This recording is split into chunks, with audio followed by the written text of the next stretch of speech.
بسم اللہ الرحمن الرحیم۔ پچھلی ویڈیوز میں آپ کے ساتھ کچھ باتیں کی تھی،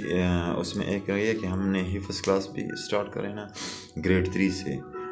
تو وہ بچے یہ اختیاری ہوگا جو بچے حفظ میں جائیں گے نا، تو وہ ان کے ساتھ پھر ہم جو سوشل ہے، اسلامیات کا سبجیکٹ ہے یا وہ ہے نا، وہ اسکیپ کر کے وہ جو پیریڈز ہیں اور اسی طرح کچھ اور پیریڈز ہیں نا اس کے ایڈجسٹمنٹ کر کے وہ کریں گے۔ اچھا، پیریڈز کے حوالے سے ہم کہیں نا، میتھ کا تو پیریڈ تقریباً ڈیلی ان کے یعنی وہ ہفتے میں 6-7 ان کے پیریڈ آ جاتے ہیں نا، لیکن باقی جو سبجیکٹس ہیں ان کے کسی کے 2 آتے ہیں، کسی کے 3، کسی کے 4، کسی کے 5، ایز پر جو ایجوکیشنسٹ کی وہ ہے نا ریکمنڈیشن ہے اس کے مطابق وہ پیریڈ ہوتے ہیں۔ یہ نہیں ہے کہ روزانہ انہوں نے وہی سبجیکٹ وہ کرنا ہوتا ہے نا، وہ ایک ٹائم ٹیبل ہوتا ہے جو ہم کلاس شیڈول ہوتا ہے ہم سٹارٹ میں بچوں کو دے لیتے ہیں نا۔ ہمارے جو ٹیچرز ہیں وہ ہمارے جو ٹیچنگ میتھڈالوجی ہے اس کو ہم ہائبرڈ تدریس کا طریقہ ہم سمجھتے ہیں، ایک مکس طریقہ ملا جلا، جس میں ہم تمام چیزیں اس کو وہ کرتے ہیں، خواہ وہ اس میں ٹیچرز نے یا ڈیمانسٹریٹ کرنا ہو یا انہوں نے گائیڈ لائنز دینی ہو، ان کی گروپنگ کر کے ان کو وہ ٹیچ کرانا ہو، یا ایکٹیویٹیز بیس پر وہ کرنا ہونا، ایکٹیویٹیز کر کے وہ کرنا ہونا، ان تمام کو ہم ملا لیتے ہیں اور ٹیکنالوجی کا ہم اس میں یوز کر لیتے ہیں نا، اور جو ریئل لائف ہے اس کے ساتھ ہماری جو ٹیچنگ ہے وہ منسلک کر لیتے ہیں نا، اور بچے آ کر کے پریزنٹیشن کرتے ہیں، پیر لرننگ، ایک بچہ دوسرے سے سیکھتا ہے، یہ تمام کلاس روم کے اندر ہوتا ہے، اور گروپ لرننگ ہوتی ہے، پریزنٹ کرتے ہیں بچے، یہ تمام ایک جو 35-40 منٹس کا پیریڈ ہوتا ہے اس میں یہ تمام چیزیں جاری رہتی ہے۔ صرف یہ نہیں کہ ٹیچر بول رہے تھے، اسی وجہ سے ہم کہتے ہیں کہ ہم اسٹوڈنٹ کو سینٹر پوائنٹ رکھتے ہیں، یعنی فار ایگزامپل یہ ایک پیریڈ ہو رہا ہے نا، یہ کلاس میں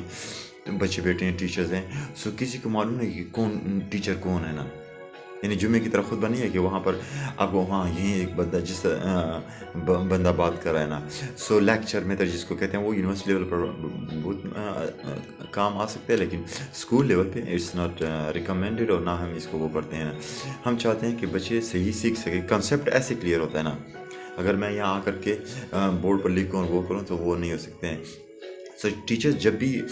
یہ میتھڈالوجی یوز کر رہے ہوتے ہیں نا، سو وہ پلان ہو کر کے آ جاتے ہیں، لیسن پلان ہوتا ہے تدریس کا، وہ جو لکھا ہوتا ہے کہ میرے یہ آبجیکٹیوز ہیں، میں نے آج یہ پڑھانا ہے، ان کو ریویو کرانا ہے، اس کے بعد پھر میں نے نیو ٹاپک کو انٹروڈیوس کرنا ہے، اس پر ڈسکشن وغیرہ کرنی ہے، پھر آخر میں اس کو سمرائز کرنا ہے، اس کی اسیسمنٹ، اس کے اندر اسیسمنٹ بھی ان کی آ جاتی ہیں، بچوں کی لرننگ کیا بچوں نے سیکھ لیا یا نہیں سیکھے، اور پھر ہوم اسائنمنٹ اگر ہو وہ ہم دے رہے ہیں۔ یہ ایک پلان، اس کو تدریسی منصوبہ کہتے ہیں، ٹیچر بنا کر کے آتے ہیں اور یہاں پڑھاتے ہیں نا، اور اس طرح جو کلاس روم کے اندر activities even in the lesson اور یا کلاس روم سے باہر ہو وہ ہم ان کو وہ کرتے ہیں نا، اور اس میں ہم ہر ایک طالب علم کو یعنی ٹائم دیتے ہیں، وقت دیتے ہیں، اس لیے ہماری جو کلاس وہ ہے بچوں کی تعداد ہے وہ لمٹ ہے 20 سے 25، کیونکہ اس سے زیادہ بچوں کو اس طریقے سے پڑھانا مشکل ہے۔ ایسے اگر میں صرف اسپیچ کروں، تقریر کروں، یہاں لیکچر دے دوں تو میرے سامنے اگر 1000 لوگ بھی بیٹھے ہوں مجھے کوئی مسئلہ نہیں ہے، لیکن اگر مجھے میں سکھانا چاہتا ہوں، بچوں کو پڑھانا چاہتا ہوں، تو اس کے لیے تو مجھے ایک لمیٹڈ اسٹوڈنٹس چاہیے نا، سو ہماری لمٹ ہے 20 سے 25 سے زیادہ ہم کلاس کی اسٹرینتھ کو نہیں بڑھاتے ہیں، اور اسی لمٹ کے مطابق ہمارا فی اسٹرکچر ہے نا۔ ہمارے اسائنمنٹس ہوتے ہیں، ایک تو وہی کلاس روم اسی روز، ہماری کوشش یہی ہوتی ہے کہ بچے جن نے جو آج پڑھا ہے وہ سیکھ کر کے گئے ہیں، یہ نہیں ہے کہ وہ چھوڑیں گے، ایگزام آئے گا، ٹیسٹ آئے گا، ہم یاد کریں گے یا وہ کریں، وہیں پر انہوں نے وہ سیکھ لیا ہے۔ سو گریڈڈ ٹیسٹ ہوتے ہیں، اسائنمنٹس ہوتی ہیں، پروجیکٹس ہوتے ہیں جو پھر یہاں پیش کرتے ہیں، پھر مڈ ٹرم کے ایگزامز ہوتے ہیں،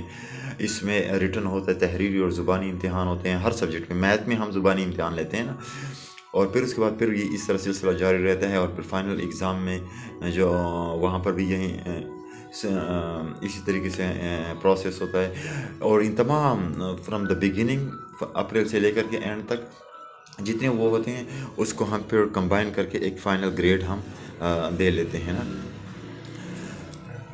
اور جو بھی ہم ہوم اسائنمنٹ دیتے ہیں ہماری کوشش ہوتی ہے، اور ہم اس کے خلاف ہیں کہ اگر ایک بچہ فار ایگزامپل